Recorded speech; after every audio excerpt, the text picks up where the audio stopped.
Ready, sir? I'd like to call this December the 15th, 2020 meeting to order. Everyone please stand and pledge allegiance. I pledge allegiance to the flag of the United States of America and to the republic for which it stands, one nation, under God, indivisible, with liberty and justice for all.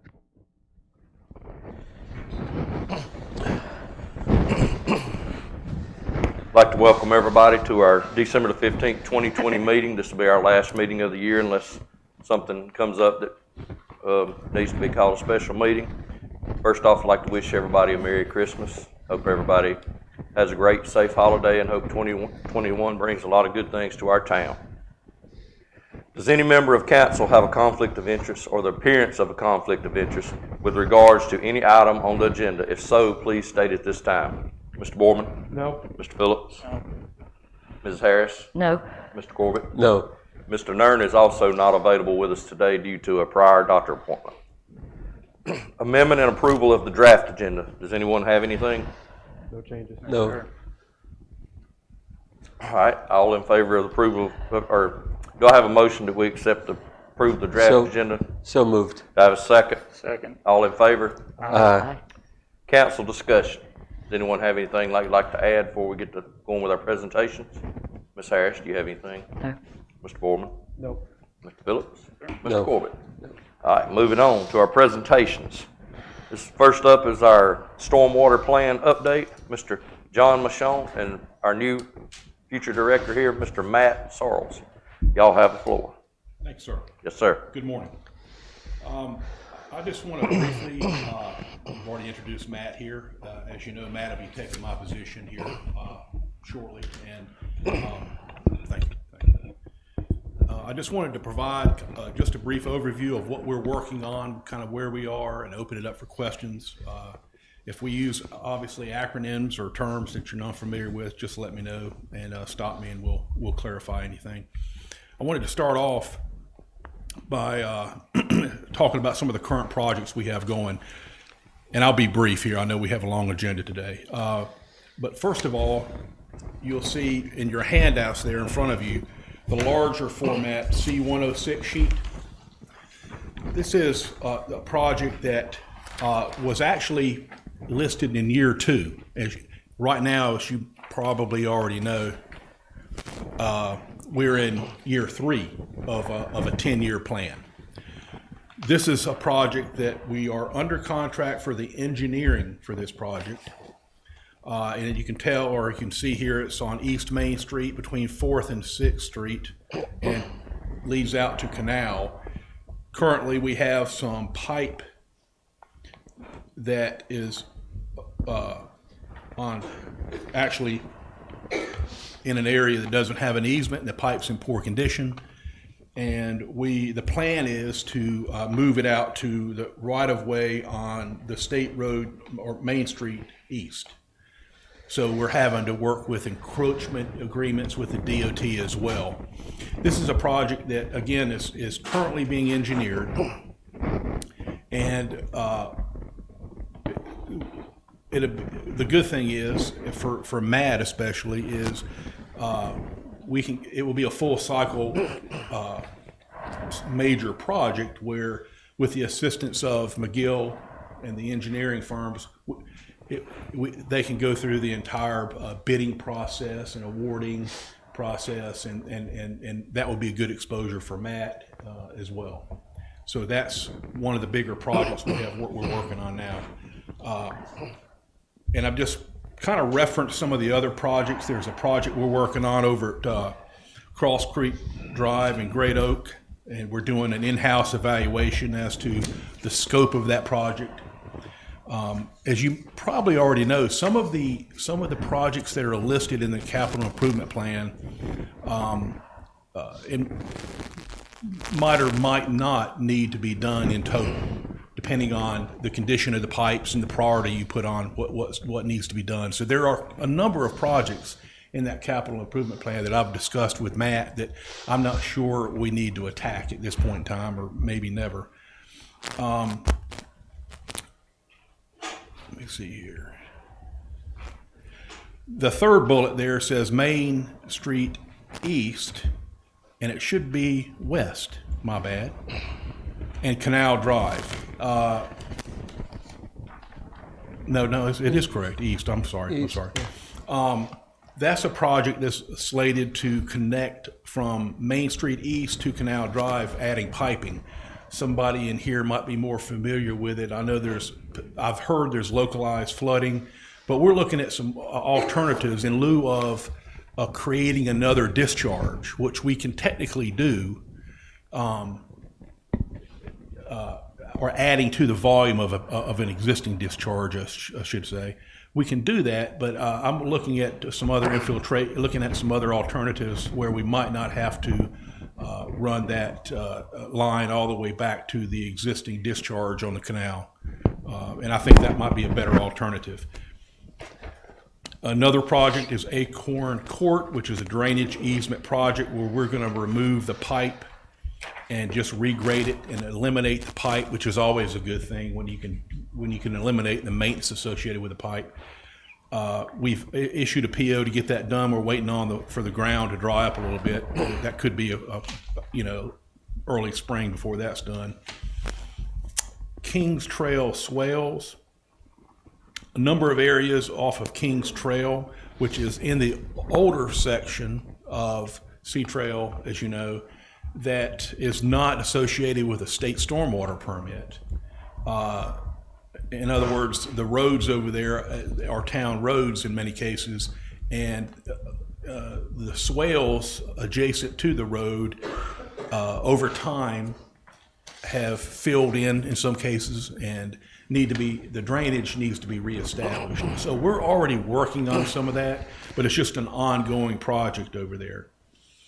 27th to 29th Street pipe replacement. If you look at the second handout that I gave you, like this, it has pipe location. That is something that I know Lisa has been working on. You might be aware, or we're looking for easements for those 8 parcels in there, and she's made some progress on that. We've heard from 5 of the 8. We've sent certified letters out to the last 3. We're unable to locate them at all. Okay, thank you.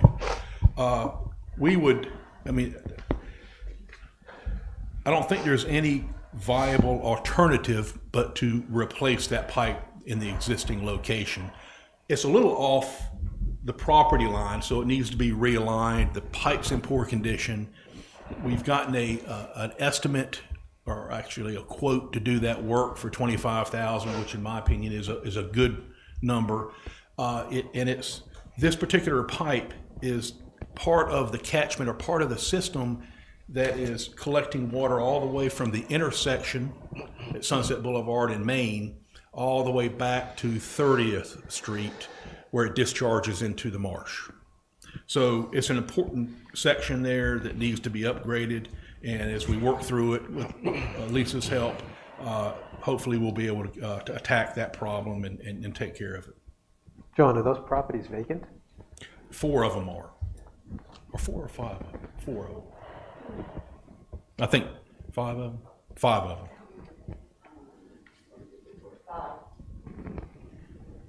So you have addresses there. You can see on the left-hand side, 425, 426, and 427.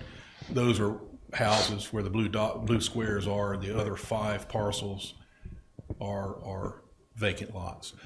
Have the occupied ones responded, or where are the 3 lots that haven't responded? Tell you the truth, I don't know. Okay. That's a good question. The letters, because I sent the letters more, they are the vacant lots that that just abut up right there. The vacant lots, The okay. vacant lots, 3 of them are vacant lots. Okay, thanks. That's an important project to complete right there.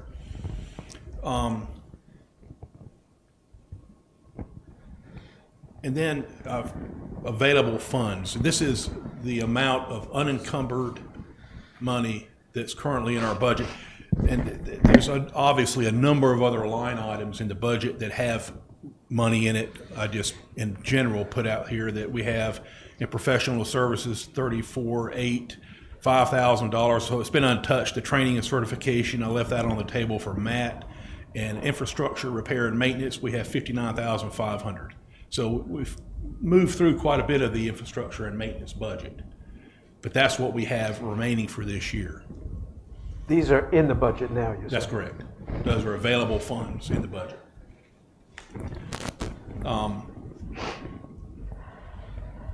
And just to mention this as well, for the remainder of the fiscal year, I mean, between the contracts already issued for drainage easement work here and some of the other contracts we have issued, there's a number of things to do in terms of monitoring contractors and cleaning with the vac truck and things like that. So there's, we're good to go in terms of work to be done for 2-3 months anyway, before, we'll have to look and see what we want to go for next. When you say go for next, you mean when we're going to need more money, or, Yes, sir. Yes, or what the following projects are going to be? Well, both. Okay. In other words, rolling into, projects for year 4, 5, and 6, and things like that, and looking at what we have next for next year. Okay, I'm kind of thick this morning. No, Your statement is that we will probably, to continue doing the stormwater program, we'll probably need to allocate some more money during the course of this fiscal year to keep you productively employed and keep plugging away at our plan to catch up with this major stormwater problem. Well, what I'm saying is, depending on the pace of the engineering for that one project that's in year 2, and if anything else might come up, that repair work that is unplanned, we might very well be okay the way we are with everything that we've issued that's still to be done. I'm not sure if we'll need to come back, or if Matt will need to come back to council for additional funds yet or not, to be honest with you. Well, my sense is that this is one of the more critical projects that we have going on in the town. And if it can be accelerated with more funding and we have the availability to do it, I would be sort of in favor of doing what we can as soon as we can. I understand, and I agree, and we'll definitely keep that in mind. Just in general, we have spent some time the past couple of days looking at you have this in the capital improvement plan. It's broken down, as y'all know, into a 10-year plan. These are identified projects, or a 5-year plan. We're working off a 10-year plan, but a number of the projects that are down year 7, 8, 9, we're actually doing now, or will be doing in the next couple of weeks. So in terms of pace, we're doing pretty good. But I hear what you're saying, and we want to go ahead and continue on that pace to wrap it up. Number 2 is a project that's slated for next fiscal year, and that's what we call Catchment 2, and that is basically from on the island from 36th Street going west all the way to the west end of the island. There is a pipe system in there going right down Main Street, and this is an example of a situation where the capital improvement plan says replace the pipe. Well, after we cleaned the pipe that was completely clogged with sand and sediment, and inspected the pipe, it's in good condition. There's only one section of it at the very end that we would recommend making that change. So it's a big difference in cost. I think the estimate was $170,000. Thank you, Matt. To do that replacement work, and what we need to do is about $15,000 worth of work, and it's in good condition. 50 or 15? 15. Thank you. 15, yes, sir. So, but that's a project that is slated in the capital improvement plan anyway for next year that very well could be done this fiscal year, depending on where we are. Excuse me, is that the pipe on the ocean side of Main Street or on the, It's on the north side of West Main Street, in the DOT right-of-way, all the way from 36 to, it discharges directly out at the very end of what, I'm not sure what creek that is there. is it the one that discharges into the east end? West end. West End. Excuse me, the west end. Yes, ma'am. Shouldn't DOT help out with that? Well, what, basically. I mean, Yeah. it's their storm drain. It is, and the pipe that's in good condition is what's in the DOT right-of-way. Okay. It turns up and goes up 36th Street for a ways, Right. and that's where we need to work.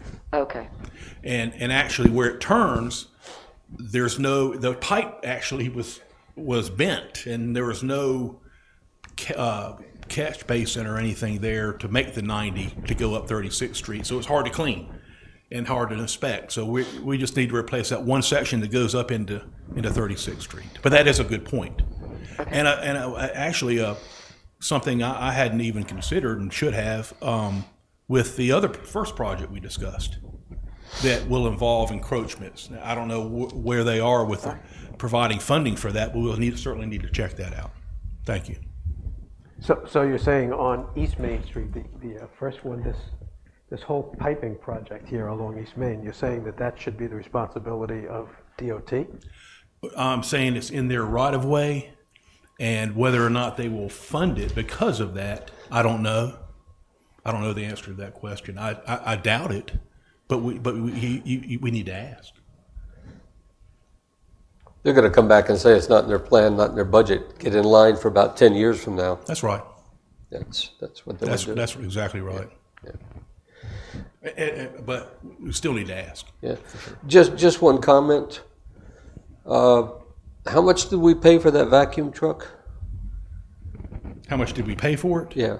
I wasn't here when it was purchased, but I would imagine it was 250 plus thousand.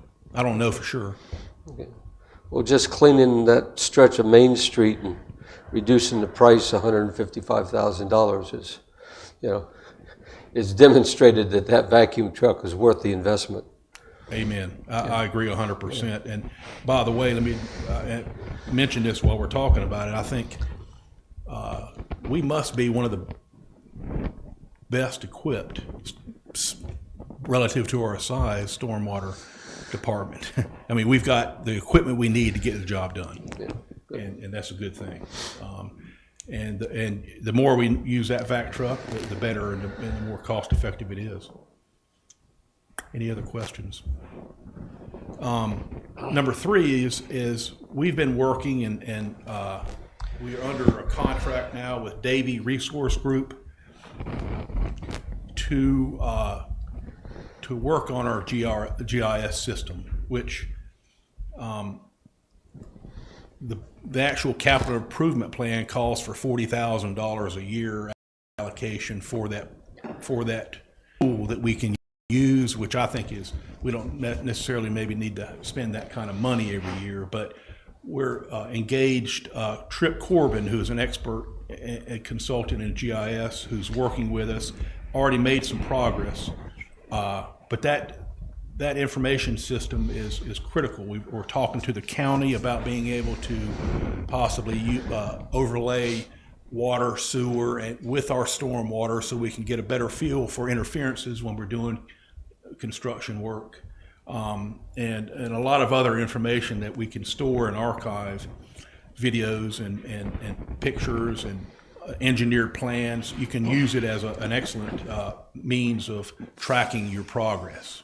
So that's ongoing, and we're working on that now.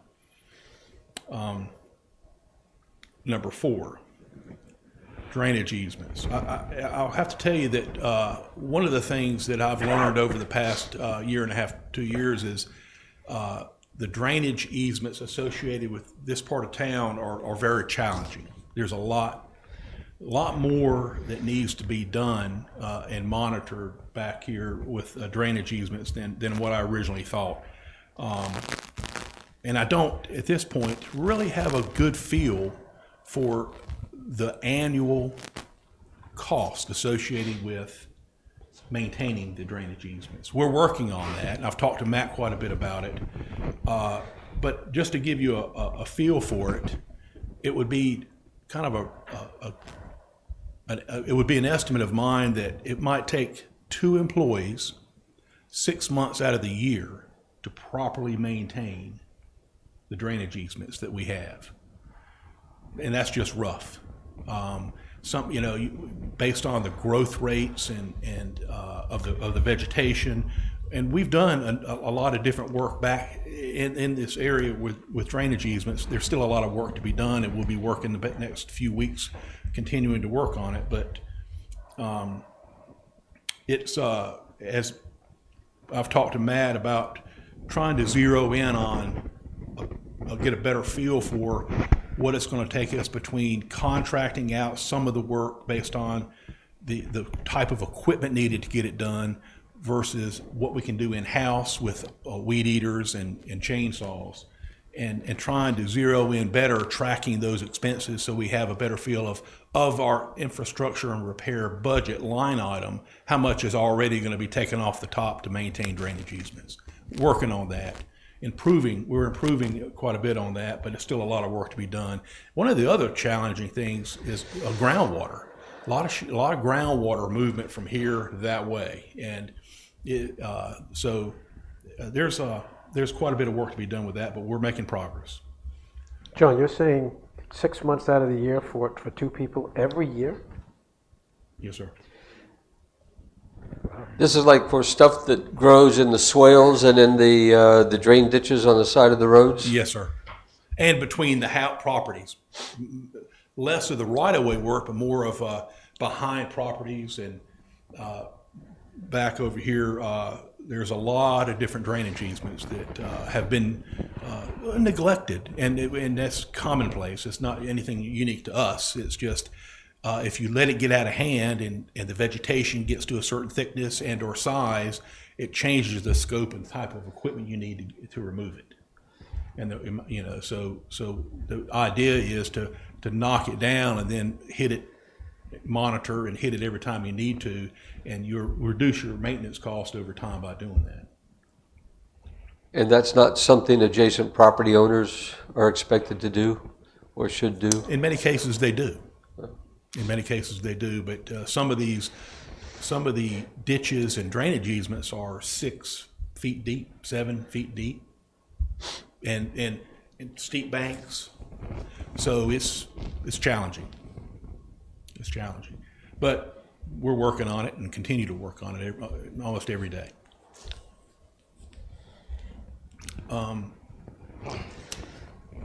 Number 5. Unpaved road materials. We've talked about this for a while now. We have issued a PO to put granite ABC on 12th Street on the island. And that, I talked to the contractor yesterday, and he indicated it wouldn't be this month, it'd be next month before that's done. But once that is done, we will monitor that and the other 10th Street that we have split rock on, slate rock, 57, and determine hopefully which is the best alternative. Looking at these variables of walkability, which is big, runoff reduction into the canal system, which is big, catch basin pipe cleaning, a lot of the marl that we're currently using, that's what we're removing with the vac truck. So we want to reduce that and reduce the amount of clogging and buildup of sediment in the pipes and catch basins, and the airborne nuisance of when it's dry for a week or two on the island, when the wind picks up, it's everywhere.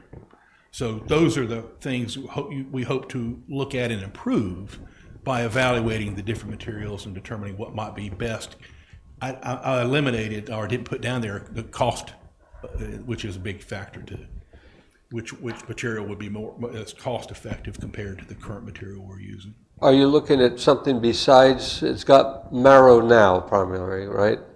And the alternative is the Type 57 slate. That's slate, 57 slate and ABC granite, which is an aggregate with different size material that packs better and would be less likely to run off, and is cheaper than the slate 57. And is that more difficult to walk on or than the slate? Mixed opinions on that. That's one of the things we'll find out. I think if it's packed properly, it should be fine. But that's why we're only doing 12th Street and not a full street, to make sure that it's going to work out right. 12th Street is the granite material? It will be granite. Currently it's marl, but we want to put granite on it. Which is the street that has, 10th currently has the 57 slate on it. oh, that's slate. Yeah. So what we will do, or Matt will do, is obviously when we install it, then during an intense rain event, you go and look, take pictures, see what kind of runoff you have. You walk it, you determine if it stays in place, things like that, and then we'll have a better feel for what we need to do moving forward, or if we need to try something else. Good. These are not in priority order, by the way, but number 6, Sea Trail Stormwater. Most of you know that Sea Trail, at least the northern part, north of the Calabash River, is governed by they have a stormwater permit, a state stormwater permit. So most of their infrastructure is their responsibility. What's starting to happen is, as we assume ownership of the roads over there, a lot of their infrastructure is under the roads. And if not maintained, is going to create a problem. So this is a good example. It's not a very good picture, but if you look at the picture there that has Rice Mill Circle and Heatherbrook Drive on it, right there at the intersection, you'll see a small square, dark square, right there on Heatherbrook Drive. Well, that is a catch basin.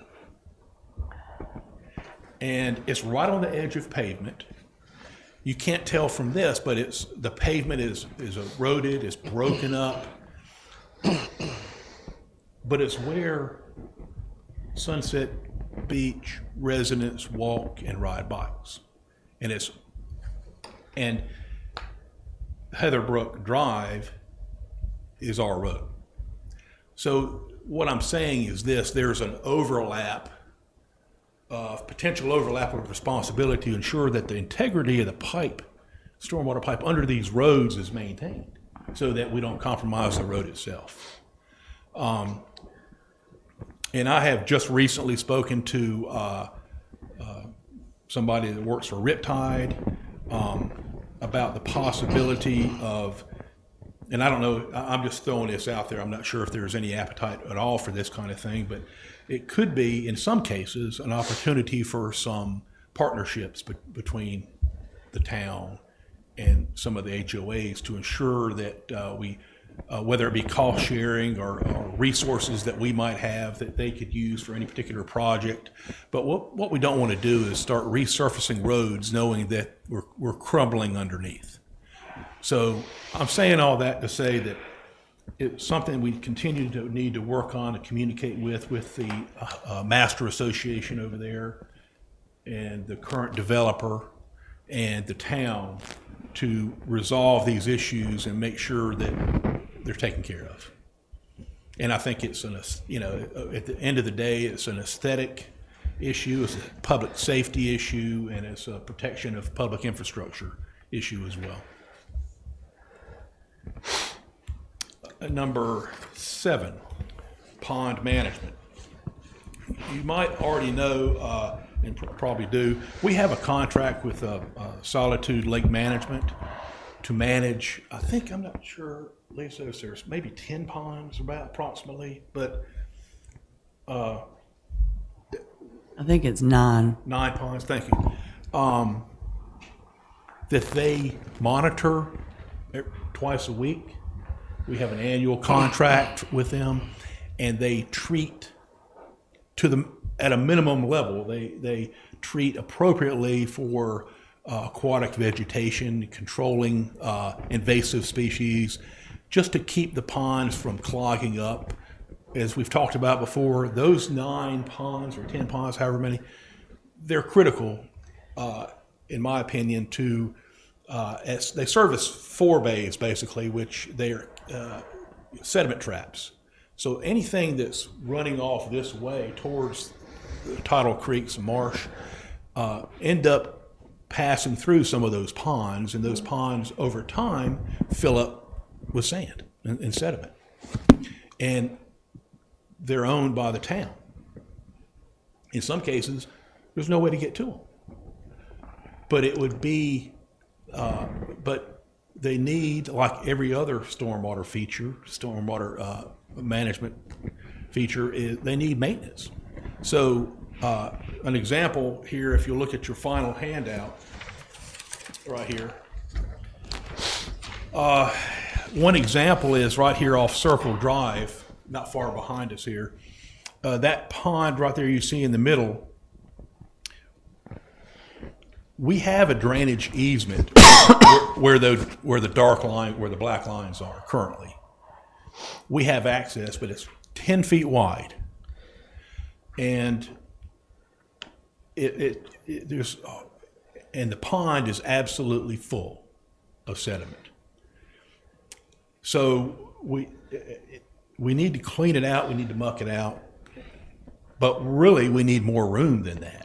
I've spoken to the property owners on either side of that, and they're fine with the town recording a wider easement there in order to get an excavator, long reach excavator or something down in there to clean that pond out, which might be a once every 5 or 7 year ordeal, but it still needs to be done. This is just one example. There's other examples, but I just bring that to your attention to let you know that that could be, you know, an expense, or would be an expense that's really unplanned in terms of the capital improvement plan, but would truly benefit the town. It might take, for example, I did get a quote in cleaning out the pond and accessing it from private property beside what you see there, the house number 417, going in beside that house there and accessing the pond from there. And after talking to the owner of the property, I just thought it would be best for the town to pursue a little bit wider easement to accommodate the storage of the sediment and how to get that job done. So that's something we need to pursue. It might be a $15,000 job just to clean that pond out, for example. So anyway, I'm just bringing that to your attention. Matt's aware of it. I'll leave turnover for him and continue to talk about that to make sure we work on these ponds to make sure we can maintain them. John, that's not part of the. Go ahead. Who is speaking? John, that's not part of the platted plot. So that pond there, the way it's drawn here, there's a property line that surrounds it. So that's town property? Inside there, yes, sir. Okay. Yes, sir. So when a project like this, take that particular pond, we clean it out, pull the muck out and stuff like that. What kind of rules do we run into when we talk about where we're going to put the disposable muck? Right, we'd have to, it's obviously best to stage, that's why you need more of a right-of-way, to stage the material and let it dry out before you transport it on the public road, highway system. But we would take it to Ike's, for example, which has the proper permits to accept that kind of material. So that would be another cost, just the disposal cost associated with it. But I think you could capture most of all that in about $15,000.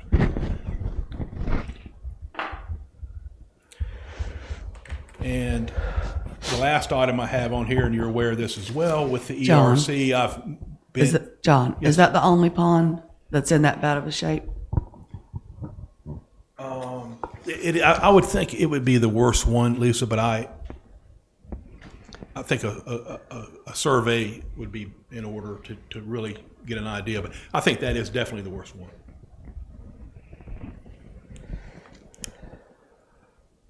We've been working with the ERC and the Rain Garden project you've heard about, and they're reorganizing now, as you know, and getting ready to get cranked up here on some projects. But that, just so you know, that particular project, to clear, just to talk funding, to clear and prepare this area over here on the in that small area where the pine trees are, I'm thinking you're probably talking $3,500 to $4,500 that would have to be allocated from, or could be allocated from the stormwater management budget to take care of that project if the council so chooses. So you'll hear that again. The ERC will end up coming to council with that information. I just wanted to lay it out there on the table that the funding for it could be, we could plan within our budget to take care of that if that's something the council wanted to pursue.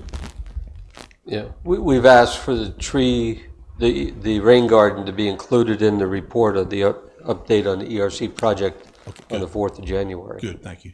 Good. I wanted to say that's the last item on the list, and I wanted to first of all say that I've enjoyed working here. I appreciate very much the support this council has given to the stormwater program and me personally and professionally. I have a lot of confidence in Matt to continue and get the job done. I mentioned before, we're well equipped. I would like to say, please consider, like we are now, we have Jerry, myself, and Matt functioning in the stormwater department now. And I think it's really important, at least during the off season, that we have 3 employees in stormwater. That's when we get most of our work done. That's when, and it's much better if you have administrative work to do, that you have 2 people in the field, not have 1 person in the office and 1 in the field for safety reasons, plus operating the equipment. So off season, 3 employees would be a good thing for the stormwater department to be able to maintain. And I just want to wrap by saying that we have, I think, made some progress. There's a lot of work to do. Jerry Todd has been a big part of making all that happen. And I just wanted, I'm sure you're aware of that, and I wanted to say, thank him publicly for his help in making us having us move forward. That's all we have today. If you have any questions, we'll take them. Anyone have any questions for Mr. Michon? Not for me. Mr. Michon, I haven't been with you but a year, but I just want to tell you, I think the world of you. I think you do a great job. Anytime I've ever spoken to you when a citizen called me or whatever, you've been right on it. I just want to tell you, I appreciate it, and your services is definitely going to be missed. Thank you very much. Appreciate everything you do and wish you nothing but the best, sir. Thank you. Yes, sir. Thank you very much. Thanks, John. Thank you.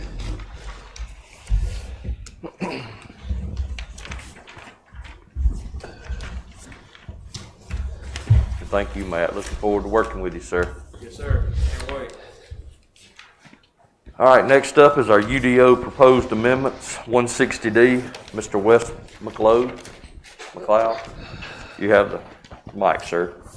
Thank you for coming and being with us. Sure. Mr. Mayor, Board, thank you very much for having me here this morning. I have before you a memo and you should have quite a lengthy number of pages with amendments. These amendments are all statutorily required. The legislature updated all the planning and zoning regulations about a year ago. And so what they did is they combined the city and county planning and land use laws. And so whereas county used to be under 153A and city used to be under 160A, now they've been combined and it's 160D. So there is nothing particularly exciting in these amendments. Excuse me, you yes, said sir. there's a memo in front of us? There should have been a memo that was submitted to you.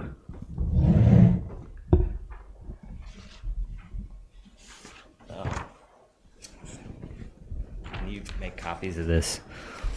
Your memo was in the December 7th packet. Oh, okay. We got it somewhere. Okay. Yeah.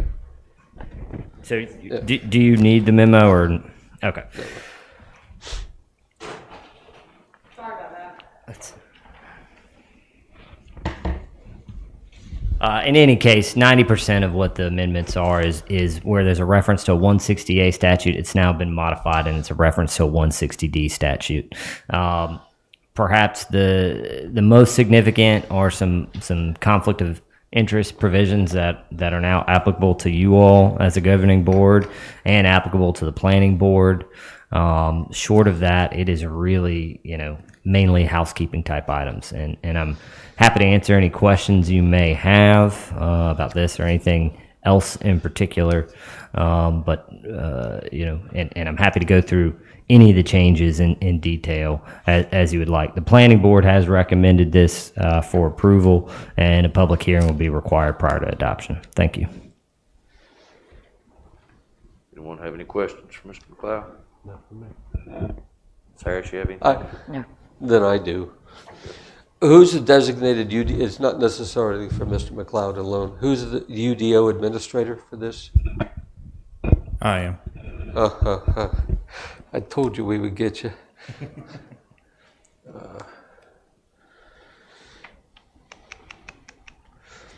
In page 314, section 3-23, right of entry of building inspector. Does that require some type of a legal action, permit, warrant,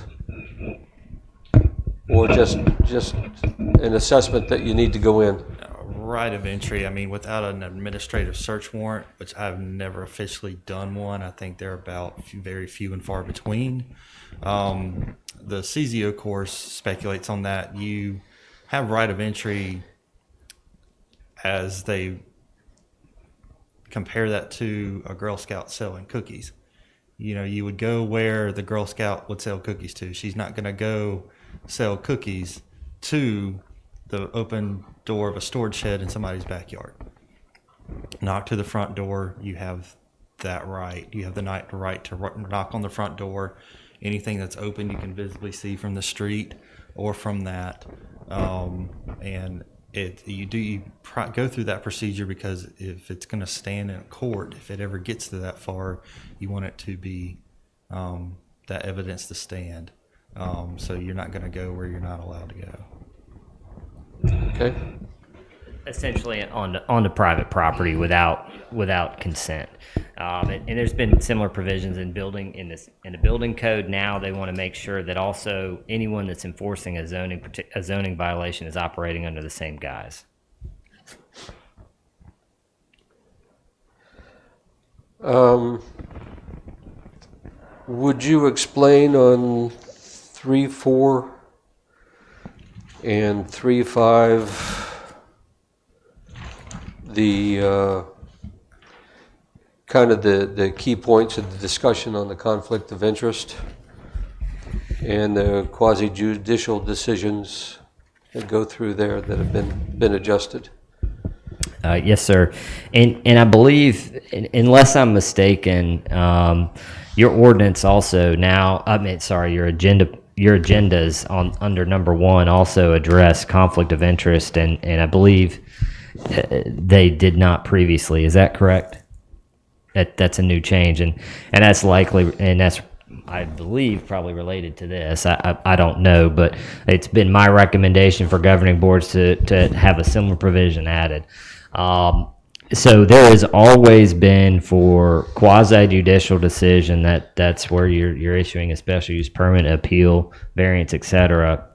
There's been conflict of interest standards that folks must abide by.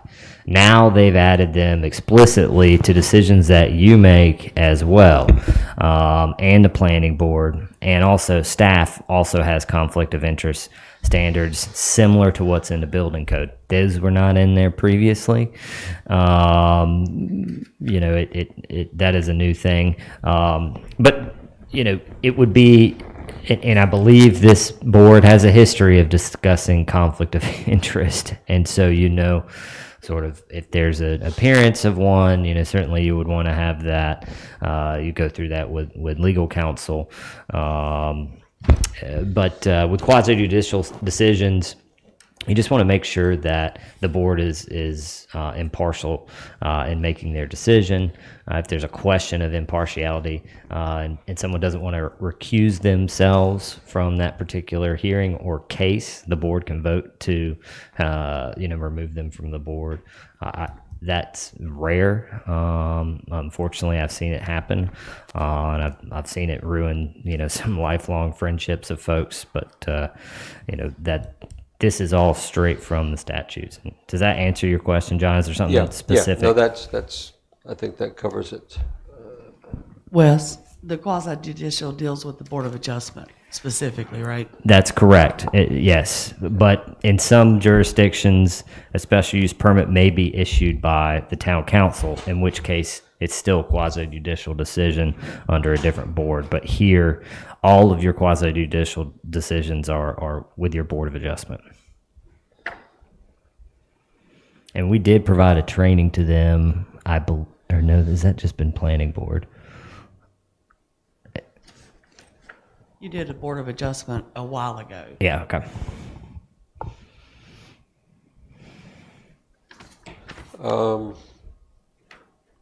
Just for the record, on page 12-4, first line, there's a typo. Need a space between 2018 and 4. Thank you. And then the next page, who is our flood plan administrator? Gotcha again, Chad. Okay.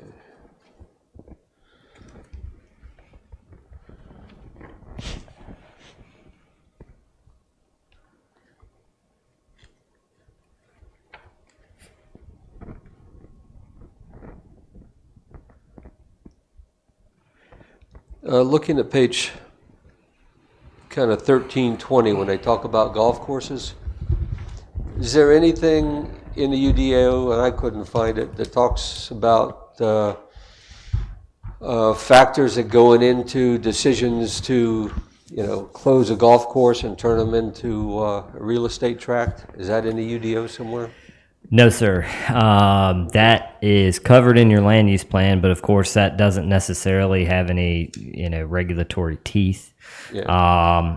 One of the things that the land use talks about is making multifamily development a special use permit, so that, in fact, say for example, this would be one means of protection. If that golf course was developed and it was a multifamily use, there would have to be a consistency review and a finding that development has to be in concert with land use plan. And the land use plan is very clear in stating the town's position on retaining those golf course fairways, even if they may not be utilized actively for golf, but that they remain as open space nonetheless.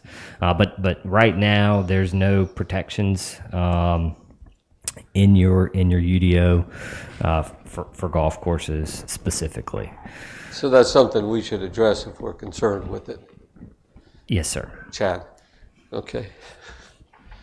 And I believe that was part of the charge, at least in my last discussion with the planning board. Okay.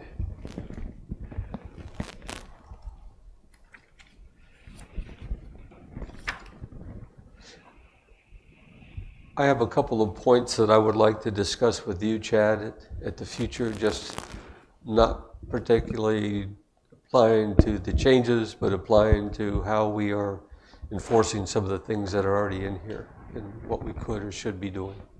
But that's all the questions I had. No one else? There's no more questions? Thank you for taking the time to come, sir, explain this to us and be here for questions.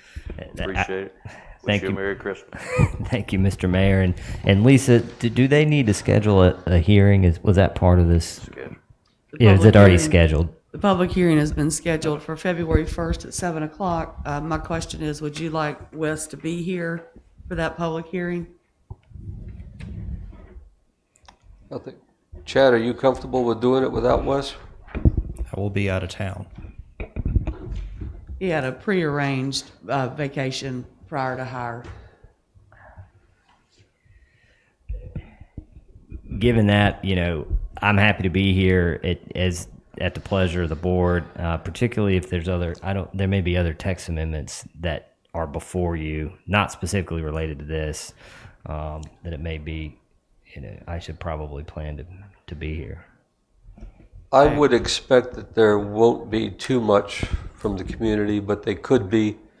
And if there is anything, it'd probably be something requiring your expertise, not our expertise, to be able to handle it. So, my sense is better safe than sorry. And We need someone here. pardon? We need someone here that, Yeah. that can answer Yeah. technical questions. Yeah. So if you could, please. Yes, sir. It's on my calendar, I believe. Good. There's nothing else. We thank you. We appreciate you.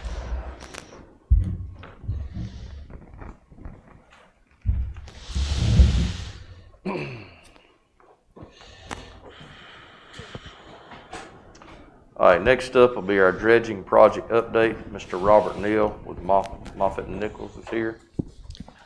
You have the mic, sir. Thank you.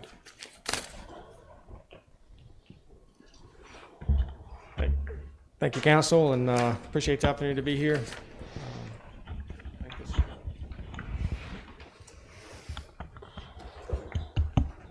Here we go. Today I wanted to just update you on the status of the dredging project.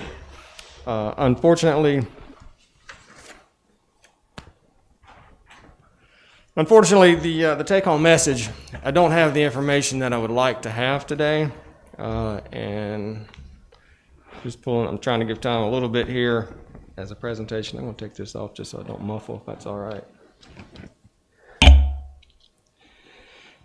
So as the presentation comes up, again, appreciate the opportunity to be here, and just, I do not have the information, the take-home information that we have. The biggest influx is the update is wanted to bring the status of the permit review to you today, and we're coordinating with the Corps of Engineers, and essentially we don't have that information. We are meeting on site with them this week, and and that hopefully can calm some of their concerns. I do anticipate having a written report to the council by the end of the week on that meeting and the topics discussed, so that hopefully that'll give further an update. But for the information in the presentation, we'll go through that and then try and answer any questions that I can in that process. So looking at the next slide, please. Just looking at the agendas, I included the project scope in this presentation. That's a little bit, there we go. I wanted to review the project scope, the nearshore placement. That's to inform the council and just remind everyone of what this project, the main aspect of this project, different from previous permitting attempts. And then from the monitoring data we have looked at, we have updated the dredge volume and trying to update the construction cost. With the original surveys were in 2016, and of course, as additional sand accumulates in the project area, that will increase the project cost in order to reduce that and to remove that sand.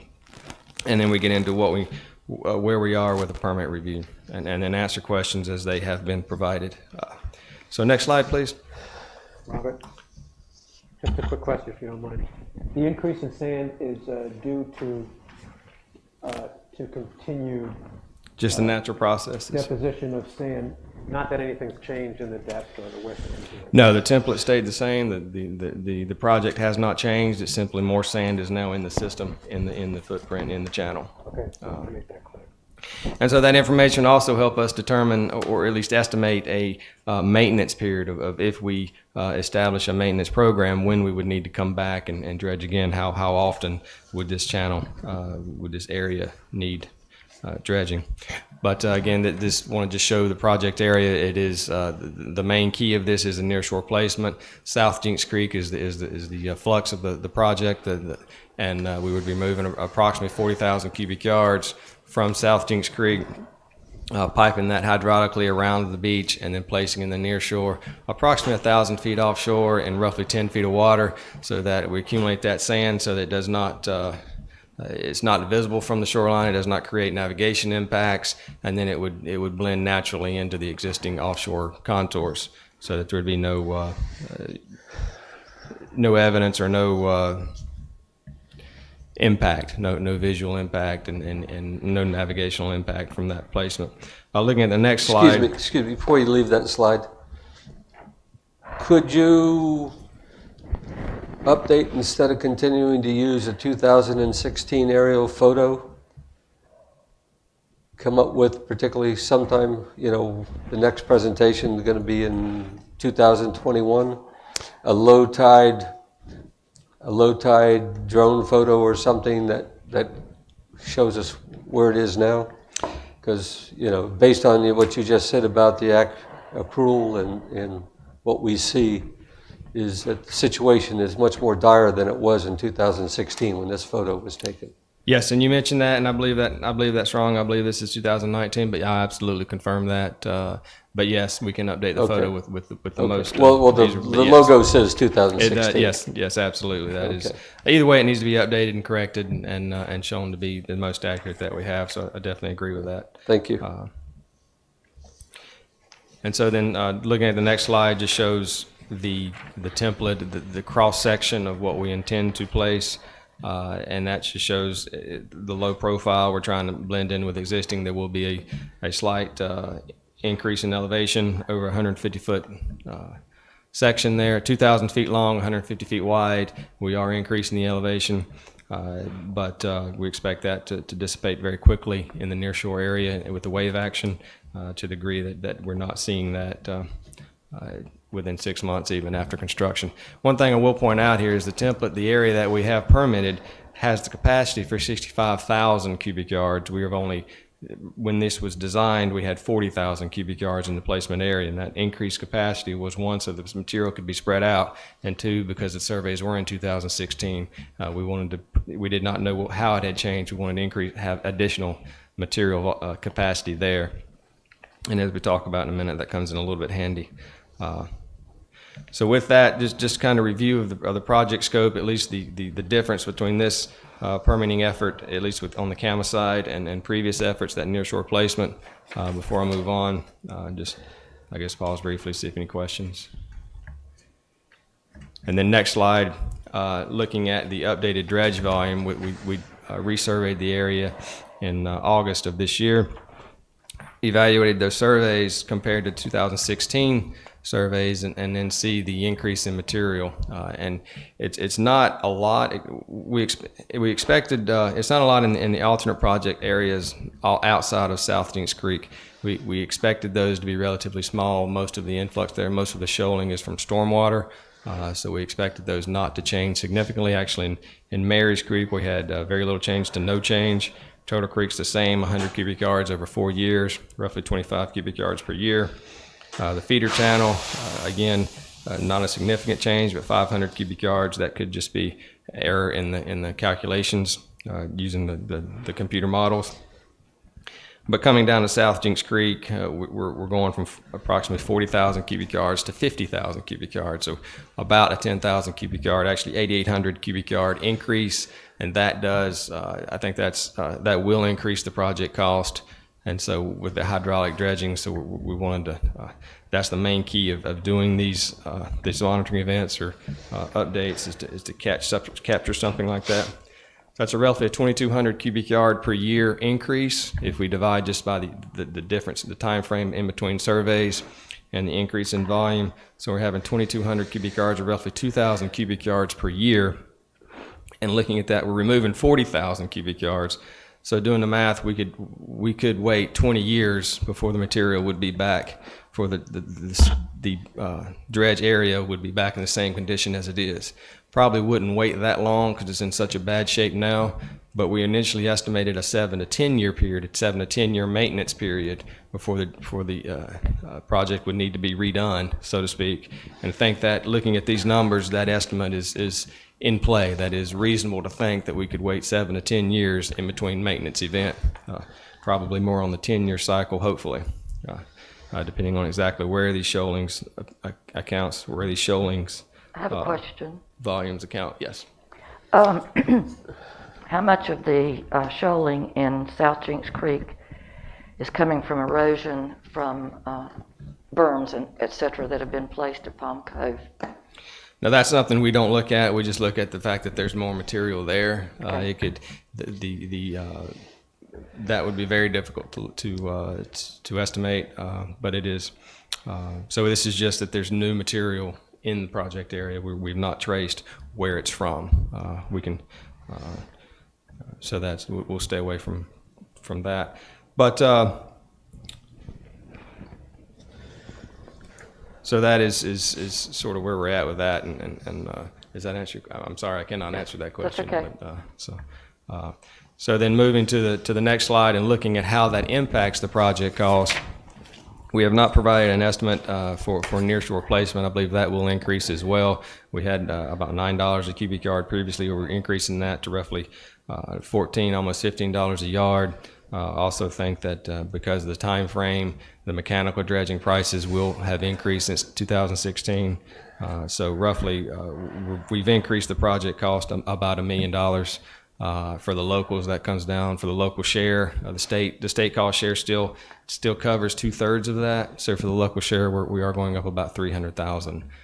We have a contingency in there, so hopefully we can find ways to improve and reduce that cost prior to construction. But as an estimate for planning purposes, we do believe there will be an increase in the project cost due to the shoaling and the construction methodology. But that is, at this point, thinking the local share is about $1.8 million. If I did my math correctly on your changes, using 334 property owners in a straight division, it comes out to about $5,300 per property. Assuming my math is correct. And it'd be it's roughly $300,000 increase in 300 properties. 334. 334, so less than. You're correct. Pardon? You're correct. Thank you. There we go. And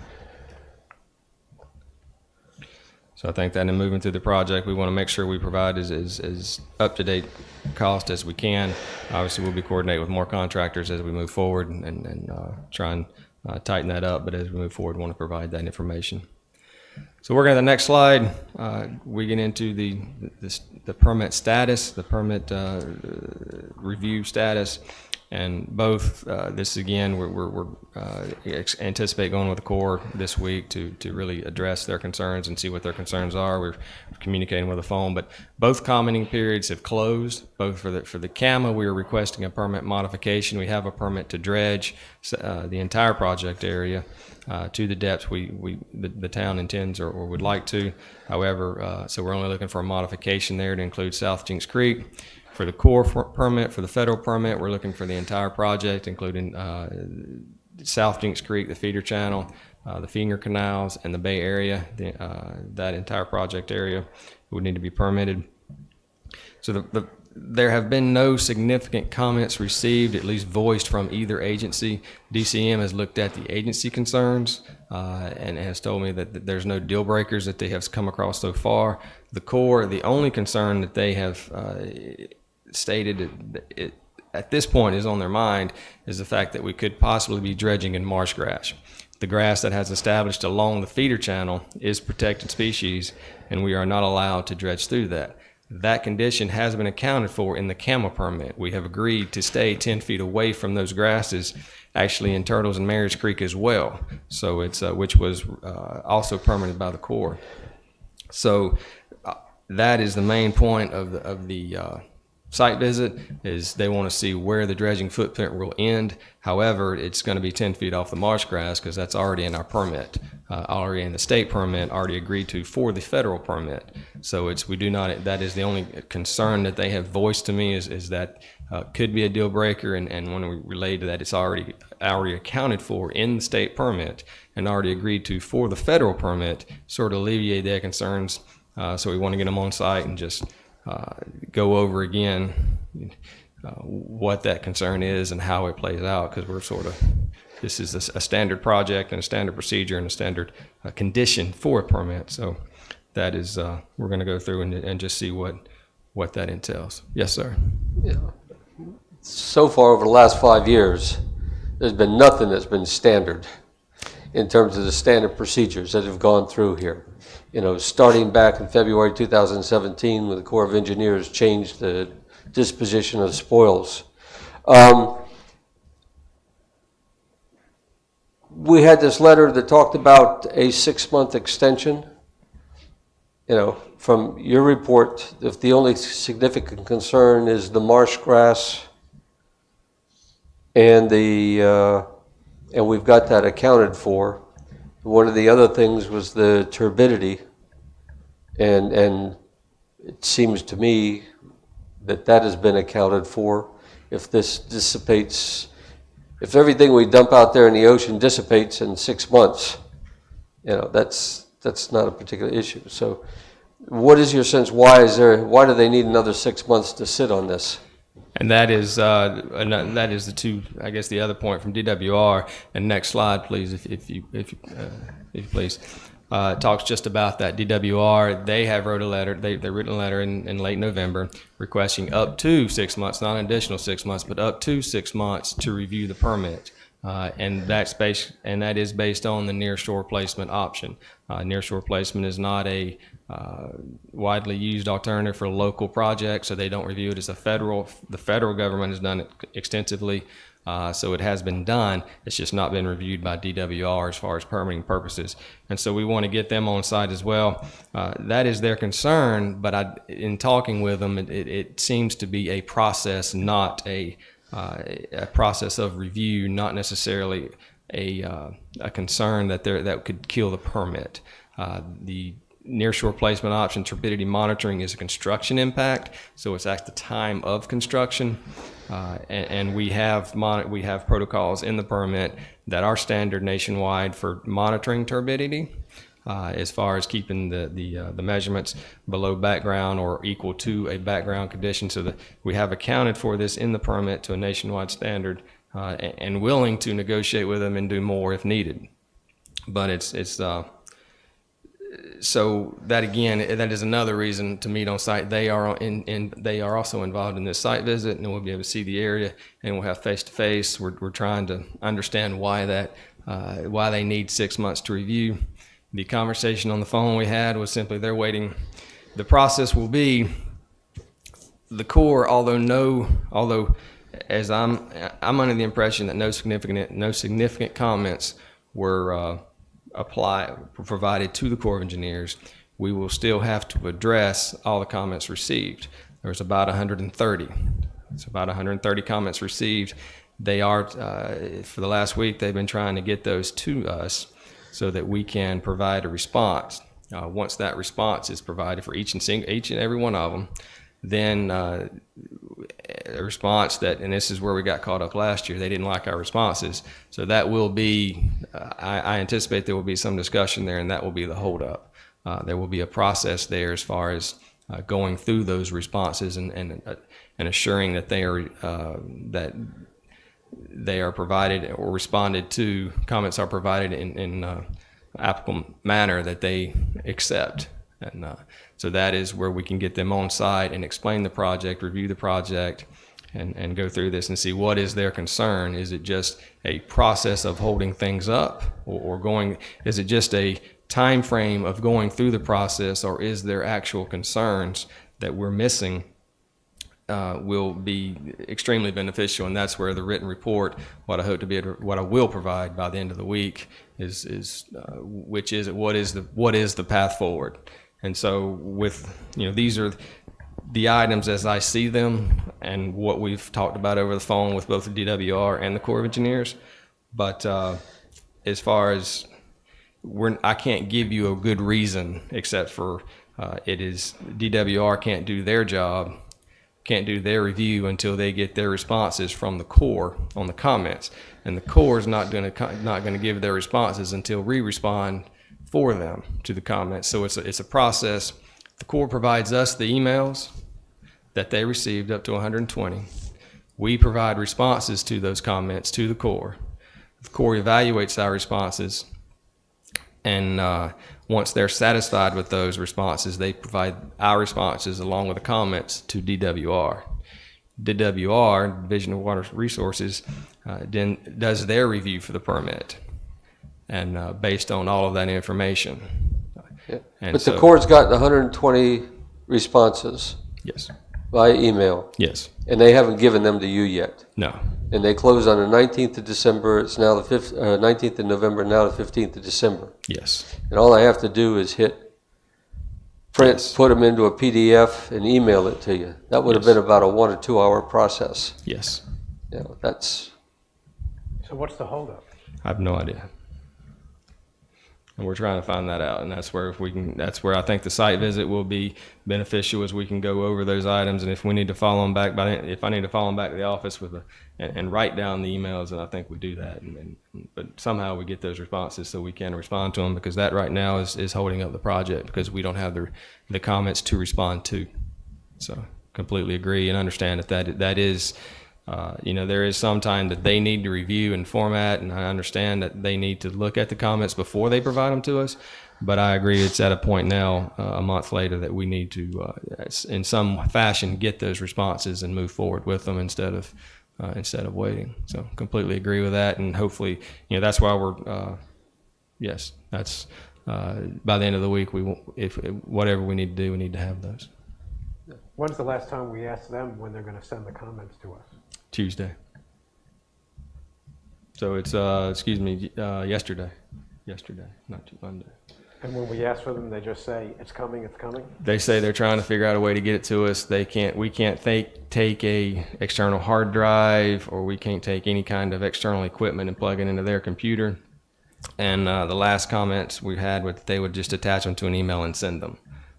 And so if we don't have them, that was yesterday, it's not in my inbox today, and that's what I say, if we don't have them by tomorrow, then yeah, we just, maybe just go over there and copy them down, whatever we need to do. But I understood it's we're going on, in order to construct this project and to do anything this year, we need to get past this point, and it's not something that we can continue to wait on. So I completely understand that. We want to have those responses back. The intent was to have them back by before now, but definitely now by the 1st of January, to be able to have those responses in the Corps' hands so that they can start that review. But so no, that is where we're at right now, is waiting on to get their comments from so we can move forward with them. And right now we don't have them. I would suggest that we probably got CC'd on a number of those comments.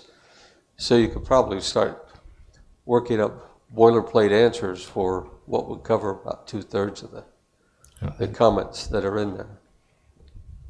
And I imagine they're probably not going to change much from last February, but I agree that we need to.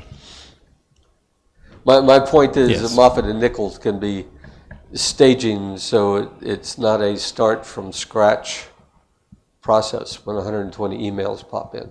Right. And yes, and like I said, that those we still have from last February, but we need to. I completely agree with that, and that's actually a good point. And I work with Lisa to get those comments. I was not CC'd on this time, but we can. I think that's an excellent idea. Thank you. So if the comment back was that I fully support the dredging project, please proceed, do we have to answer something like that, or is it just to answer something that has some substance to it? That is the substance. If they support the project, then no comment, no response. Because the one that I've seen have been pretty, yes, I support it, please go ahead. And a lot of the comments, the only comment that I am aware of is the marsh grass, and that is the comment that the Corps project manager is sort of is concerning to him. And once we explained it, that comment's already been addressed, already been accepted by the state, which goes through the same review process. The same agencies review that permit as they do the Corps. The only different agency is the Corps, but that everyone else has accepted that as a alternative or way around that, then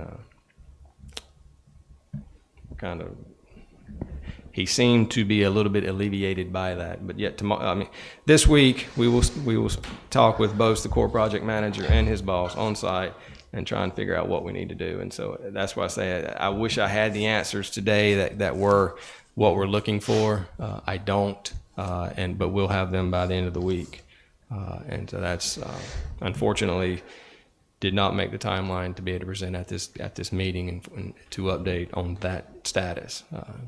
The information that I have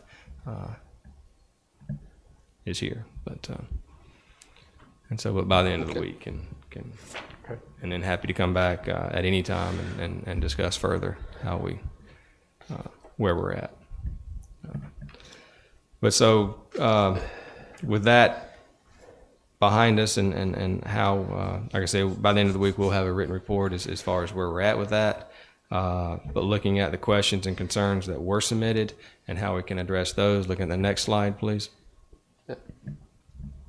I just want to reiterate for the record, if you will, those questions that were submitted were one at the end of the public hearing.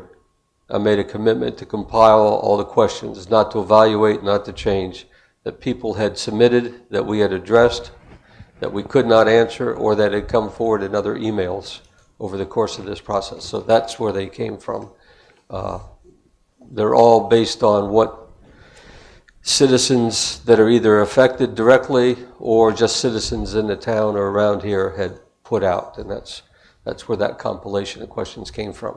Okay. And I put those together, and then Tom added some additional questions on top of that. And those are these questions that I'm reviewing now, or? Yeah. Okay. No, I appreciate that, and that's, so we wanted to go through, of those questions, what we can answer, what I can answer, I made a list of those so we can review those, and so they're out there for, want to add something to it, but the first question is the timeline for dredging. The first question I can answer of that list is, what is the timeline for dredging once permits are approved? And essentially, once the permits are signed, then dredging can commence immediately. There's no delay in that. We could actually have the contractor, we can advertise and bid the project based, when we anticipate to be awarded, when we anticipate the permits to be issued, so that once they're issued, they would actually be able to start mobilization process and digging, dredging that next week, or as soon thereafter as they're willing to move forward.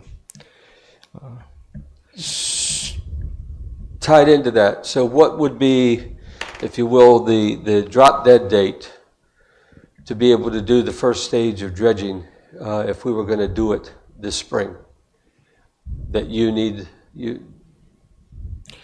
to have information that the permits are coming, that we could move forward to, prepare the advertisement, take care of the bids, and do the award?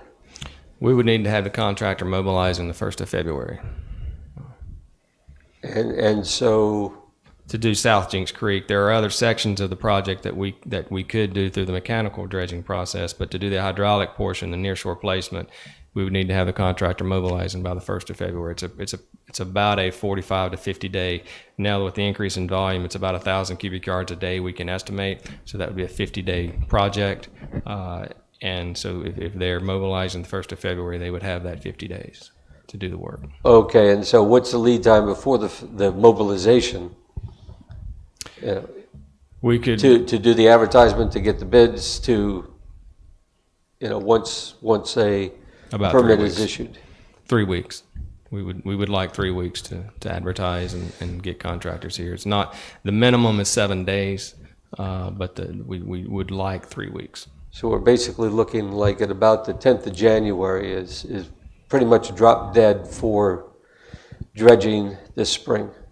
For doing the hydraulic dredging. For the hydraulic. The mechanical is a little bit different, and they're actually, we are talking with a contractor that is actually on Ocean Isle Beach and seeing how we can, depending on their schedule, if they would be able to mobilize rather quickly with hydraulic dredge and do this work here once they finish that time frame. And I'll provide updates on that by the end of the week as well, as far as what that possibility is.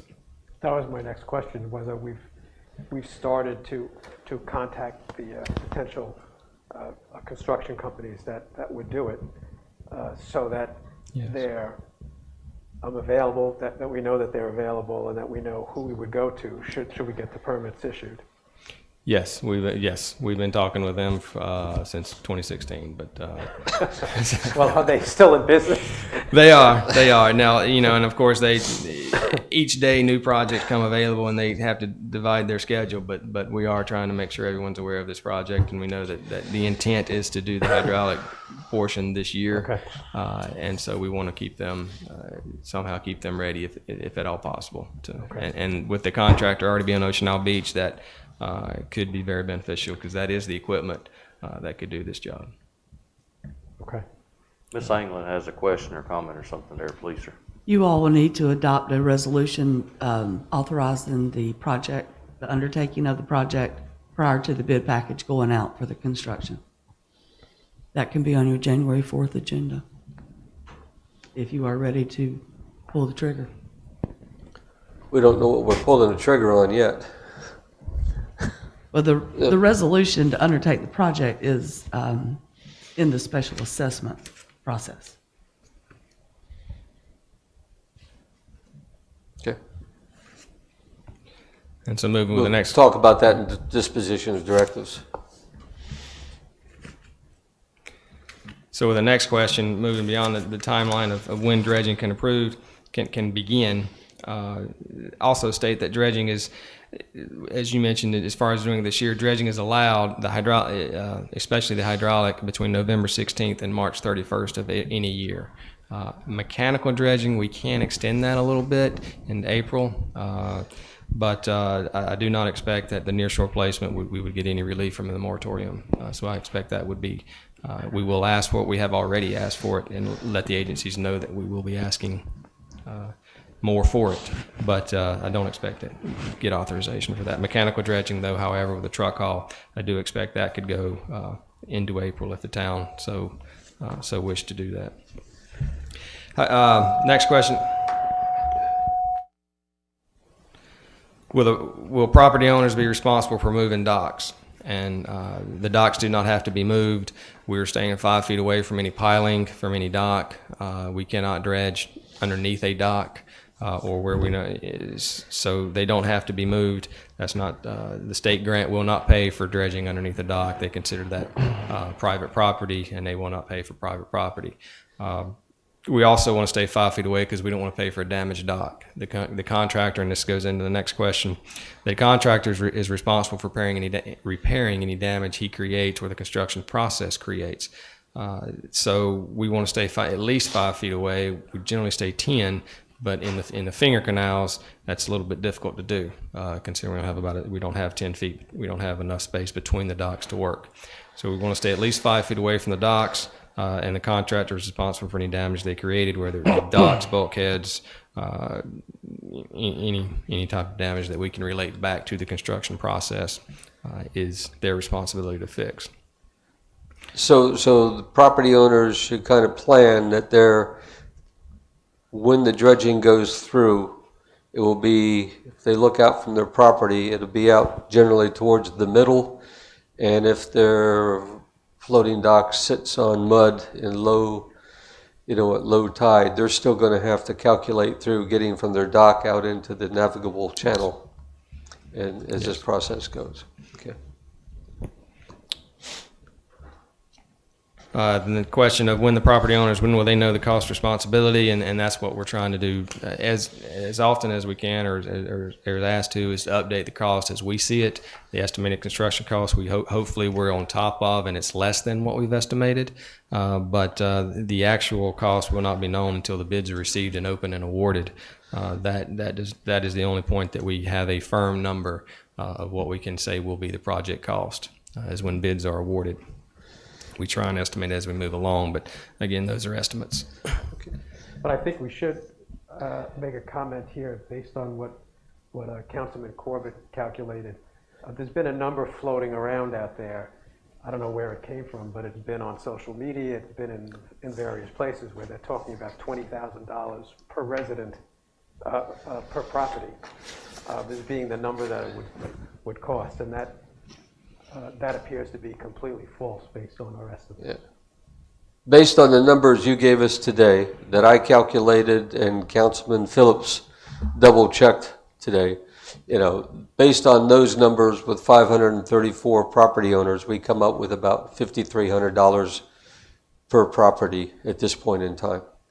And that's only an estimate. That's, as you said, it's not solid until we've actually got contracts and commitments. Yeah. 334 instead of 500. 334. 334. Yeah, sorry. And so we'll, just because I saw Lisa's email yesterday and that there are additional costs to the project other than the construction, the pure construction. But yes, as far as the construction aspect of as far as the construction aspect, as far as what it is that amount, yes. And just to elaborate, the special assessment gives the town the ability to capture legal fees, advertising, mailings, all that would be wrapped into the special assessment, not just the dredging construction cost. There are additional costs that will be involved. Just another question, Lisa, about what had been suggested for January 4th meeting. Could we approve something based on a contingency that the permits are issued? Or do we have to have more concrete information before we can do that? When you adopt the resolution undertaking the project, you're saying that you're going with the project as soon as it can happen. Okay. You don't have to put contingencies on it. Okay, we'll talk about that during the disposition of directives. Yeah.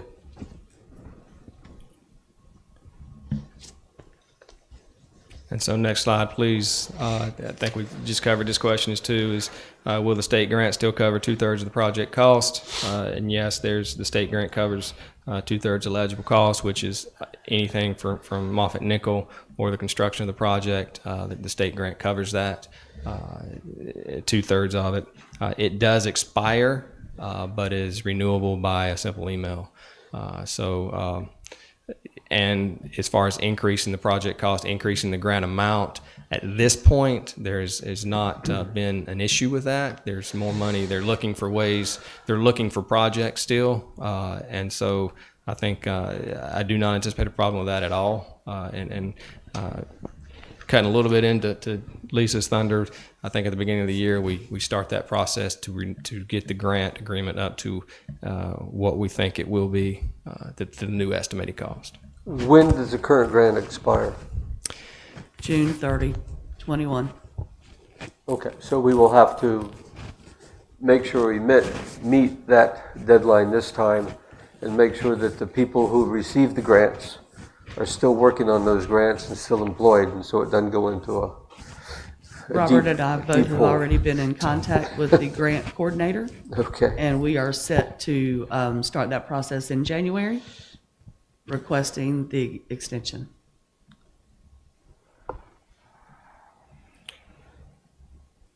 And so last question is, can some of the material be used for dune replenishment? And the answer is yes, it could be used for that, but I do not recommend it based on the history of this project and the private property owners denying permission to proceed in that path. It would require permit modification back to where we were before, depending on. It would require additional permitting and cost, and I don't think it would be approved by the property owners, but it would require a different engineering method unless we did a wide spread dune initiative. If it's just little pieces here and there, it would be a truck haul project, and I'd really recommend bringing sand from off island to do that if it's just a dune here or there, a truckload here or there. I'd like to restate your answer, just so I make sure that I've got it clear. Yes, theoretically, and according to the laws, sand could be put on the dunes for restoration. However, we've already gone through and surveyed the waterfront, oceanfront property owners and got an indication clearly that they would not approve that process. So there's no reason to go forward trying to get the sand put on the dunes. Correct. Is Well that stated. correct? Did- Well stated, yes. Okay. That is the question, that is the presentation. Again, I know it's not the answers or the detail that we were looking for today, but I do hope to have that by the end of the week as far as additional updates as we move forward through the process. But happy to answer any additional questions or may be able to. Robert, if I could, just to inform you all, Robert contacted me yesterday concerning the site visit that he has this week and requested a boat to show the project. I asked the fire department to put the boat in at dead low tide yesterday, a little after 1 o'clock. They were only able to get about a football field from the ICW channel before they hit bottom. So unfortunately, we are not going to be able to provide a boat at low tide for the people that are coming to be able to see the project. They're going to have to view it from land. And just to make everybody aware, at dead low tide, if something happens in that area, we're going to have to rely on the county and their airboat to be able to rescue anybody in that area. Where are they putting the boat in? I'm sorry? Where are they putting the boat in? At the town dock? They're putting in at the boat ramp, but they can't get into Jinks Creek They can't get, at dead low tide. they can't get into North Jinks. Right. Which means they can't access the area at all. What time will your meeting be? Low tide. Well, I want them to see, that was, as we talked with Lisa, that was my intent to if the boat hit bottom, that they would see that. They would see low tide. That is the intent of this project, is to provide navigation access at low tide or all tide stages, the most critical being low tide. So we try to bring them in at low tide. With a 5-foot tide difference, there's quite a swing. And if they were to come in at high tide, they would, with a 5-foot difference, have no issue getting around with the Zodiac. I understand that the fire department has. So we want to bring them down at low tide, even if it's walking on the shoreline or where the street ends. We still want them. I want them. I've asked them to come out to change their time frame. They wanted to come in the morning. I asked them to come in the afternoon so they could see the project area at low tide, which is the circumstances we're trying to address. Would you like some kayaks arranged so that once they get back into these areas, they can run aground on the kayaks? Possibly. I think it's. I think the intent. I think they'll see it from the shoreline. I would have liked them to be on the water, but if they're available, I've got 2 kayaks with Life Vest available with about 10 minutes notice. Okay. Can I suggest something else? Can they put the boat in at high tide and bring it down? That's what we all have to do. I mean, you put the boat in at high tide, put it down. They can use my dock if they want, but put the boat in at high tide, bring it down, tie it up to a dock.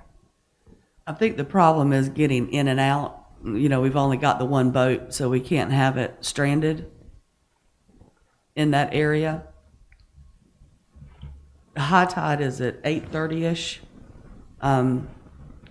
And they told me that they felt comfortable if they wanted to go out at 10 o'clock and be out for about an hour.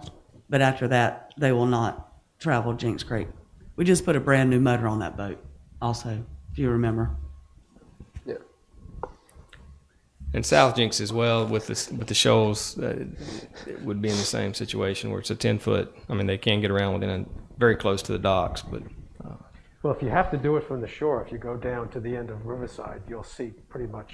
And that's where we're gonna. That's where we're meeting. And then the end of North Shore, and then down Canal, and then they can do a drive around in a number of places and look and see all the finger canals and the feeder canal too. Yes. I mean, it's doesn't take a genius to see that there's a major problem out there. Yeah.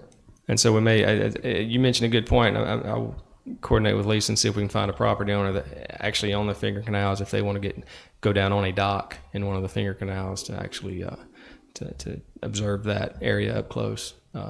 South Jinks was sort of my intent of showing where the shoals that is there. That is everyone's sort of crux in the project. So That's the choke point right that's there. yes.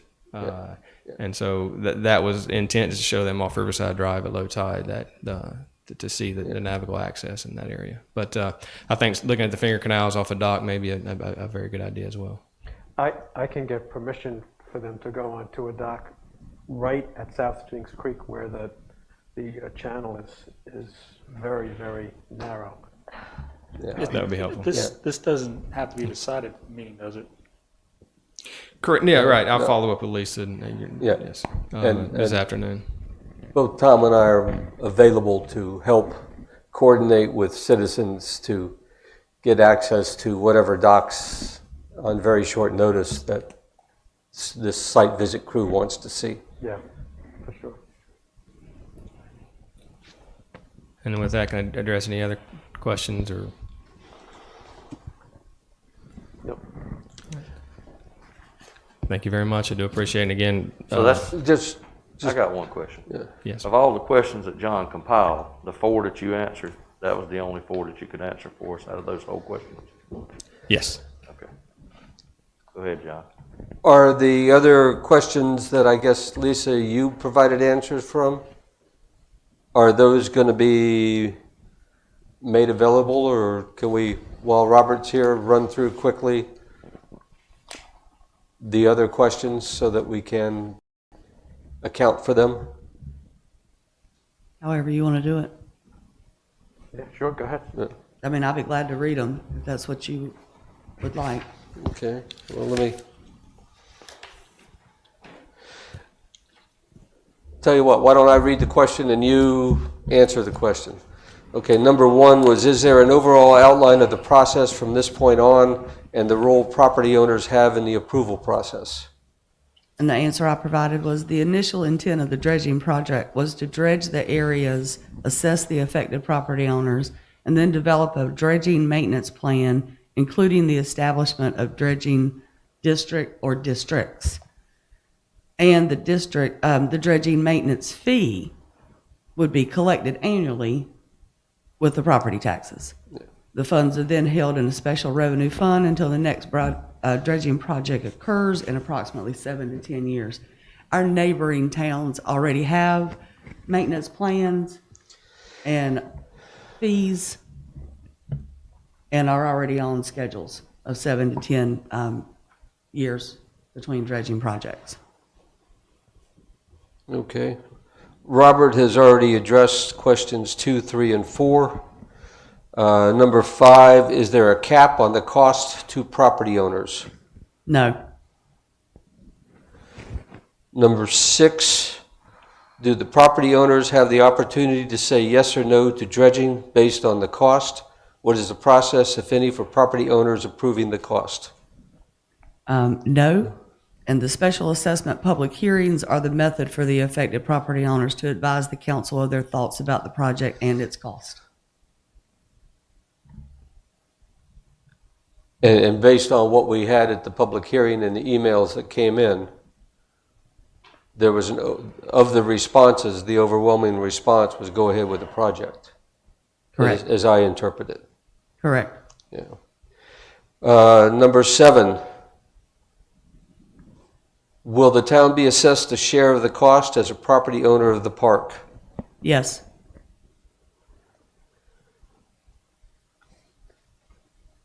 Number 8 and 9, they kind of run together. Over what period of time will the property owners have to pay the assessment? The resolution said 3 years. Can that be extended? The resolution set the interest rate at 8%. Can that be reduced to a more market-compatible level such as 3%? The council can amend the terms of the special assessment preliminary resolution. However, any amendments will require the process to start over from the beginning. And that means you would adopt a new preliminary assessment resolution, there'd be another mailing and another public hearing. okay. Number 10, will there be a town-wide tax for dredging that non-impacted property owners will be required to pay. Will there be such a tax for impacted property owners? No, the town is only authorized to assess benefited property owners.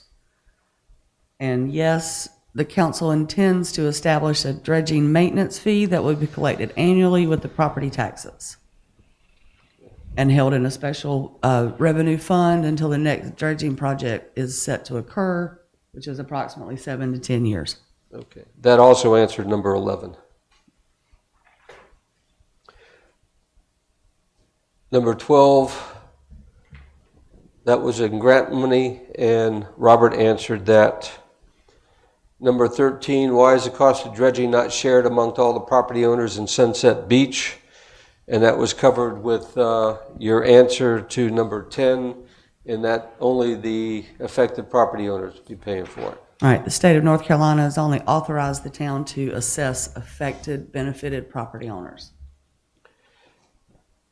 Number 14, why are non-impacted people, i.e. those who are not affected waterfront property owners who do not bear the cost, allowed to delay the process?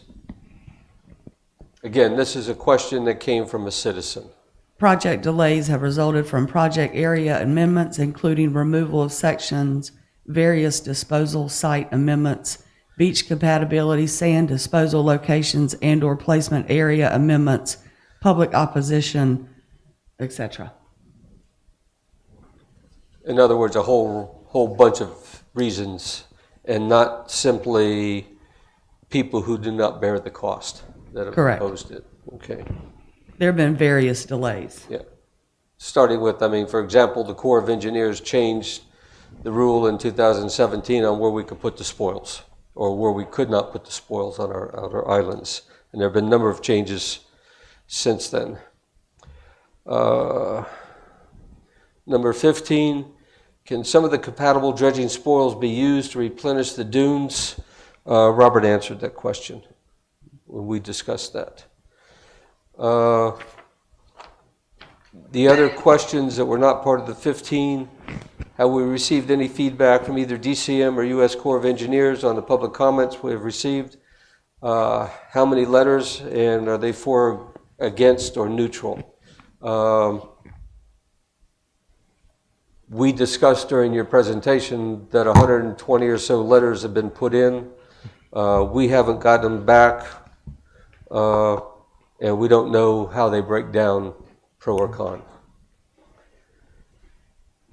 How long do they have, that's the DCM and Corps of Engineers have to make a decision on the application? And If DWRs, that would be the 6 months.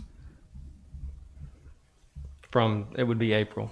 It would be late March, early April. But they don't have to take that long. They don't have to take that. Okay. And that covers the current situation on DWQ request for 6-month delay and commenting back on permit request. What are their concerns?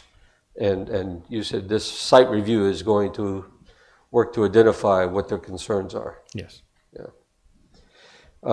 If they are asking about turbidity measurement during the nearshore placement of the spoils, didn't the permit application cover that question in this submitted document? Yes. And the answer is yes. That's all the questions that were compiled and given to Robert. Is it? I'm jumping ahead. Does anybody else have any other questions? I don't have any other questions. No, I'm good. Ms. Harris, you have any questions? Nope. All right. If there's no further questions, I think we can end this segment of it. Thank you, sir. Thank Wish you you a very Merry much. Christmas. Thank Appreciate you. you being Thank here you, with us, Robert. taking your time. Yes, Thank sir. you, Thank Robert. For all your work. Next up is our public comments on agenda items. Unless somebody's come in, I don't think we have anybody here. Yeah. Empty. Empty. All right, moving on to old business, which there is none. So we'll go up next to the new business.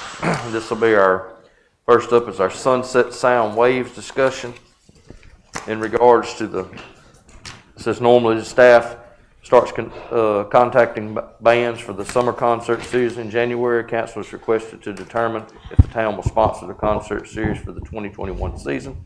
If so, council is requested to determine the desired number of weekly concerts to be held, the maximum amount that can be spent per band, and the location of where the concerts will be held. Cindy, this is with you, and I would hope that the council would consider going ahead and letting her go ahead and at least book. We know this COVID's going on. We don't know what's going to happen, but if things happen and we are able to get back to some kind of normalcy and do these events, if we do not book now, we will not be able to have a concert because we will not be able to get the groups. It is a whole lot easier to come back 2 weeks ahead of time, which I think is the time that is set up. It will be a whole lot easier to come back 2 weeks ahead of time and let these bands say no, due to this, what's still going on, we'll cancel then. So I would hope that the council would look to continue in this concert series. I would like to hear her plan. Go ahead. Thank you, Council. Yes, I started last year before all COVID hit, doing the concerts, getting the bands ready in January. And that's why I'm asking y'all to let me go ahead and do that. I have reached out, and band members have reached out to me to try to plan for that. That's what I'm asking for you to let me do.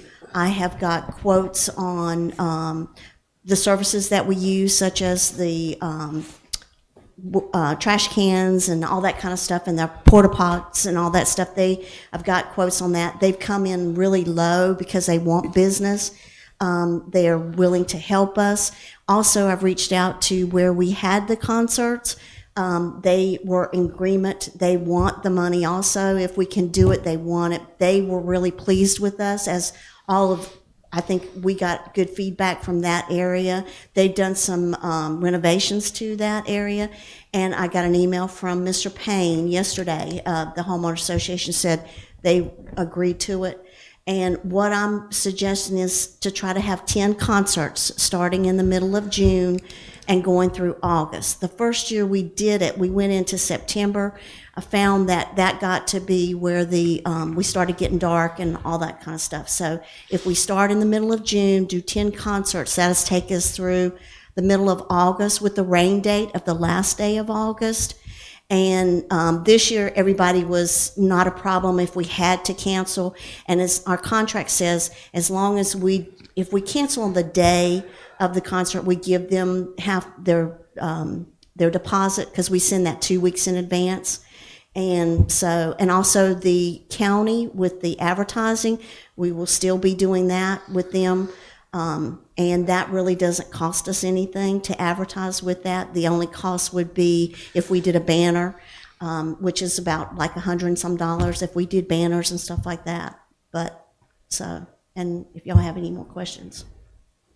What does the association want as a charge for this? Still $500 a week, and that's what we paid them before. The previous amount for each band? And what we did before was y'all had let me go.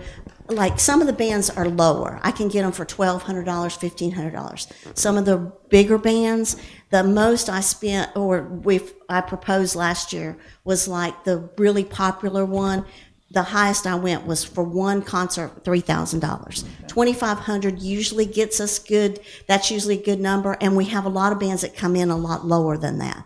And I had a good schedule last year, and I'm hoping that I can keep that same schedule, because everybody was really excited to come and play with us. Thank you. Just from my perspective, I think this is something valuable for the community, and I'll support it. And we have $35,000 in the budget for that. And of course, we didn't spend any of that. And then the next budget, right, because it'll go into 2 budgets. Since it was accommodations tax money is where this comes from, we did not remove it from the budget. When we removed all the other capital, the accommodations tax budget was not affected. So there is $35,000 sitting there. I mean, of course, we won't use $35,000 between now and June, but just to let you know, that's what you budgeted last year. That's what we'll be requesting for the 2021 budget as well. Yeah. So we'll spend part of it this year, and then we'll have to do another budget to cover the concerts that take place after the 1st of July. Yeah. Again, I strongly support this, and I can speak for Councilman Nern. He strongly supports this. I do as well. I do would also. support. So then I don't think we'll need a motion to do this. It's just giving her direction to go ahead and go with this, get this lined up and hoping things will settle out where we can actually enjoy this Yeah, summer. we just need consensus that you're good with the location, Yeah. Yeah. good with the number. Yeah. Yes. Awesome. Thanks.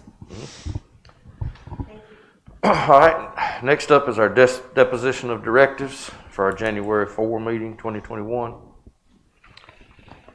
Does anyone have anything they would like to add to this? I know we brought that one up, or John, you and Tom brought up this, about this dredging stuff. Do y'all want to put that down on the 4th, or do you want to look at putting it at a different date? What's the deal on that one? I kind of like the idea of having us in a position to be able to respond if everything falls into place. I'm not extremely confident that everything's going to fall into place by the 10th of June or 10th of January, but so I would like that on the calendar. And what would we need in the resolution, Lisa? And this is what you're talking about, we would need to do a resolution? Yes. I haven't looked at a resolution to undertake a project since we did the paving project on North Shore and Cobia. So I'm not exactly 100% sure sitting here what the contents are. I can shoot it to you in an email this afternoon. I would think that it mirrors the preliminary assessment resolution with all the conditions that you laid out in there. So once you do that, you need to really do some soul searching and make sure that you're committed to the conditions that you have put in that preliminary assessment resolution. Because going forward, you can't change it. That's the 8% interest. That's the 3 years to 3 annual installments to pay for it. The areas to be dredged, the 334 to be assessed. So if you the just eight- need, I'm sorry, So if the 8% would be changed, we'd have to start from scratch again? correct. That's unfortunate. So we're Okay, looking at- actually, I don't understand that, since that was one of the things that was raised in the public hearing, concerned to do that. That would, Well, my suggestion would be that if you're wanting to change any of those conditions, yeah, that's what we put back on the January 4th agenda. And then you schedule another public hearing of the affected property owners. and we have to do that weeks in advance? Yes, 30 days. I mean, you sort of put me on the spot. I don't have the general statutes or anything in front of me, but it's all spelled out in those special assessment general statutes that I've given you all. Yeah, But if, in my mind, if you change the preliminary assessment resolution at the January 4th meeting, you could probably hold a public hearing by mid-February and then come back with the resolution to undertake the project in March. but that would put us outside of this dredging season. That's right. That's correct. Yeah, But you're really pushing it anyway because the resolution has to be adopted before the bid packet can go out. The bid packet is normally 30 to 45 days for the bids to come back in, and then you all award that contract. So that's a meeting where you would have to be to award that. And then they have to mobilize, which even if they're at Ocean Isle, it'll probably still take them at least 2 weeks to 30 days to mobilize all their equipment and get it over here to get started. So I don't really see us dredging before April 1 anyway. But I think we should wait until we see what happens with the permit before we make any changes. And I Yeah, mean, the so, permit's so, delayed. so my thing is if we make a resolution in the 4th of January that puts us in a position to, if everything falls into place, go ahead and dredge, that puts us in a position to dredge if things fall into place. But if we make that resolution on the 4th of January and the permits don't come through, we can't hit this dredging window, then at that time, could we regroup and address the percentages, that type of thing? Yes. We could change it after. So if we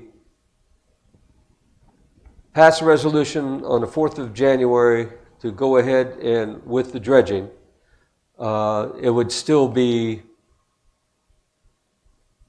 Tight. whether we control or not, it'd be conditional on getting permits and being able to get bids and contracts and all that kind of stuff. Right. And if that doesn't come through, then we have flexibility to go back through and address whether we want to change the percentage and do stuff like that. And my sense is we should have that meeting discussion on the 4th after we've thought about it and make sure that's kind of the option that we want, what option we want to take, whether we want to. Yeah, I think that's right. Yeah. So I'd like to keep it on the agenda. Sounds good.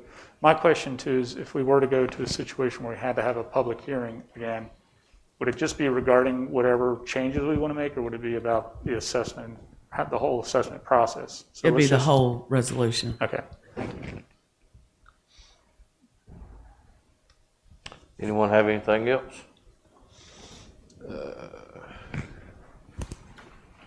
All right, if not, moving on, our public comments. No one's here, so we don't have anything for that. I'll do one. Double check one time. If I could, Mayor, Nobody's here still. All right, go just to ahead. make you all and the public aware, next week is Christmas. Town Hall will be closed Wednesday, Thursday, and Friday next week. Police and fire, of course, are always available 24/7. If you need anything at all from either one of their departments, please call 911. That gets them the fastest.